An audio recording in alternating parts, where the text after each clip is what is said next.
तर पॅन मध्ये मी आहे ना 1-2 चमचे इतकं तूप घालून घेते आणि त्याच्यामध्ये गूळ घेतला इतका तो देखील घालून घेते। त्यामध्येच 1-2-3 चमचे इतकं पाणी घालून घेते। हे सगळं एकत्र करून घ्यायचं आहे। बेसिकली गूळ जो आहे तो छान पाक करून घ्यायचा, त्याचा वितळून घ्यायचा आहे गुळाला। आणि इथे मी शेंगदाण्याचा कूट, तिळाचा कूट आणि थोडंसं खोबरं घेतलेलं आहे। हे आपण सगळं एकत्र करूया आणि त्याच्यामध्ये ना विलायचीची पूड घालून घेऊया इथेच खाली या पद्धतीने आणि हे देखील एकत्र करून घेऊया असं।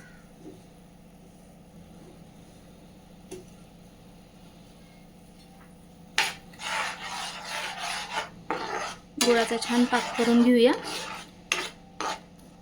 म्हणून गुळ आहे ना चिरून घ्यायचा, म्हणजे ना गाठी होत नाही आणि पटकन वितळला जातो। आता तुम्ही पाहू शकता पटकन आपला विरघळलाय गुळ। थोडासा राहिलाय तो अगदी 1 मिनिटामध्ये विरघळून जाईल या पद्धतीने। पाहू शकता 1 मिनिट मी असं छान गुळ आहे ना एकसारखं करून घेतलं आणि गुळाला आहे ना उकळी आलेली आहे। आणि आता या स्टेजला आपण काय करूया, हा जो आपण भरड केली होती ना तीळ, शेंगदाणे आणि खोबरं, हे सगळं घालून घेऊया याच्यामध्ये आणि एकत्र करून घेऊया या पद्धतीने। आता मी इथे आहे ना सगळं प्रमाण जे आहे ना बरोबर 2 वाटी घेतलंय, म्हणजे 1 वाटी पूर्ण तीळ घेतले आणि अर्धी वाटी शेंगदाणे आणि त्याच्या थोडंसं कमी अर्ध्या वाटीला खोबरं घेतलेलं आहे। हे पूर्ण 2 वाटी इतकं मिश्रण झाले आपलं आणि त्याच्यामध्ये 1 वाटी इतका गूळ घातलेला आहे, म्हणजे 2 वाटीला 1 वाटी असं गोडाचं प्रमाण आहे। तर हे एकदम परफेक्ट प्रमाण आहे।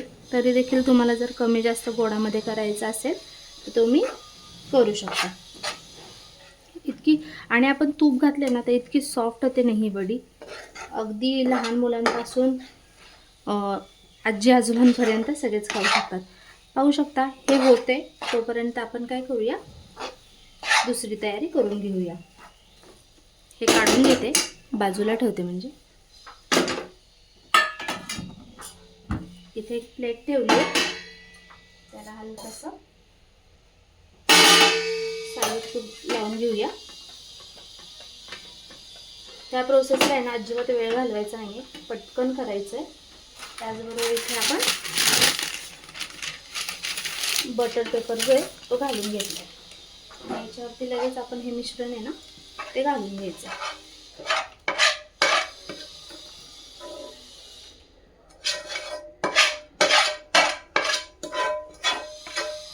या पद्धतीने।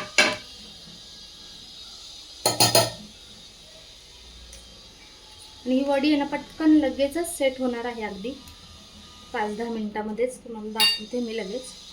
एकसारखी आहे ना अशी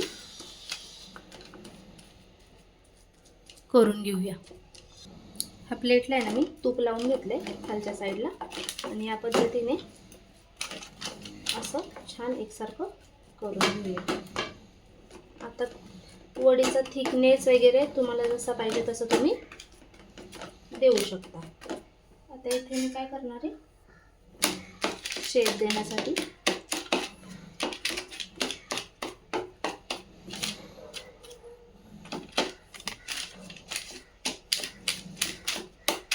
बटर पेपर घातला ना आपल्याला खूप सोयीस्कर होतं। मग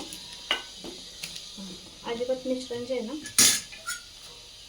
ते हलत नाही बटर पेपरने। आपण जसं सेट करायला ठेवू ना तसंच होणार।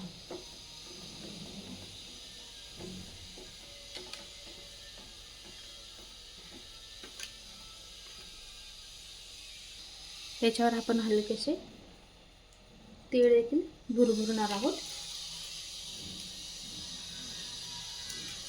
या पद्धतीने। हे देखील असे छान लावून घेणार आहोत।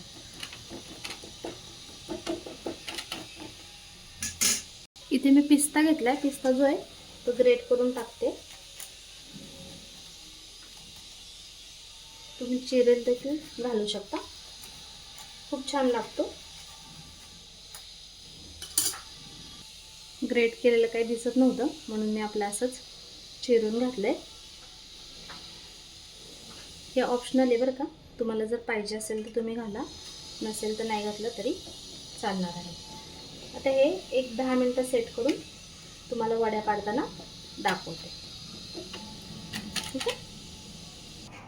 तर इथे पाहू शकता, इथे सेट जे आहे ते झालेले आहे. हाताला लागत नाही म्हणजे सेट झालेली आहे वडी. वडीची ती कट करून घेऊया.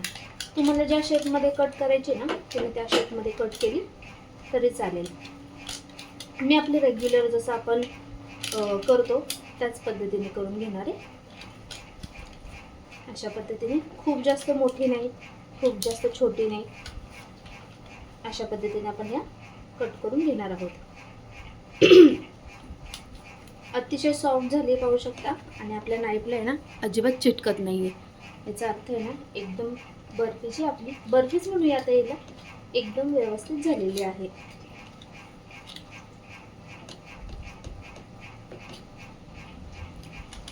या पद्धतीने आणि आता असं करून कट करून घेऊया. पाहू शकता आपले वड्या जे आहेत ते सगळ्या कट करून झालेल्या आहेत. आता मी तुम्हाला आहे ना बरोबर मधली जी वडी ती दाखवते. हे बघा किती छान झाली, एकदम खुसखुशीत झाली. हे बघा अगदी कोणीही खाऊ शकतं असे झालेली आहे. आता या वड्या ज्या आहेत ना त्या आपण अशाच पद्धतीने प्लेटवरती काढून घेऊया. आता मी एवढीच काढून घेतलेली आहे. आपली इथे तिळाची वडी जी आहे ती तयार झालेली आहे. कशी वाटली कमेंटमध्ये नक्की सांगा. त्याचबरोबर आपल्या व्हिडिओला लाईक, शेअर, सबस्क्राईब करायला विसरू नका. तोपर्यंत तिळगुळ घ्या, गोड गोड बोला.